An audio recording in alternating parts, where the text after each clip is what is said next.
Dubai is the safest place in the earth అని ఒక అభిప్రాయం ఉండేది. మన వాళ్ళు పెద్ద పెద్ద వాళ్ళు, బాలీవుడ్ తారలు, వీళ్ళు చాలా మంది ఇండస్ట్రియలిస్టులు, వాళ్ళందరూ హెవీ ఇన్వెస్ట్మెంట్ చేశారు అక్కడ రియల్ ఎస్టేట్ లో. సో కానీ ఈ ఒక్క దాటికి, ఈ యుద్ధం దాటికి మనకు అర్థమైపోయింది, నథింగ్ ఈజ్ సేఫ్. ఏ దేశమైనా వాళ్ళ సెక్యూరిటీ మీద, వాళ్ళ దీని మీద వాళ్ళు నిలబడాలి, మీద ఎవరి మీద నిలబడలేరు. నాటో టోటలీ స్ప్లిట్ అయిపోయింది. సో నాటో స్ప్లిట్ అయిపోయింది. వాళ్ళ అంటే నాటోకి వీళ్ళు డిప్లాయ్ చేసిన వాళ్ళు ఎంతమంది అయితే మిలిటరీ వాళ్ళు ఉన్నారో వాళ్ళని మేము వెనక్కి తీసుకుంటాం అన్న ఒక స్టేట్మెంట్ కూడా వచ్చినట్టు ఉంది నిన్న యుఎస్ దగ్గర నుంచి.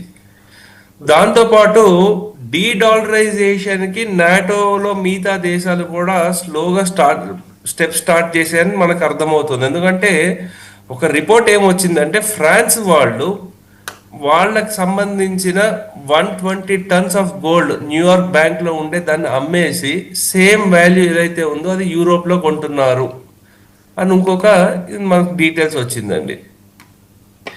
ఇంకా నెక్స్ట్ 6 నెలల్లో ఏం రాబోతోంది అంటే ఎలక్షన్స్ రాబోతోంది.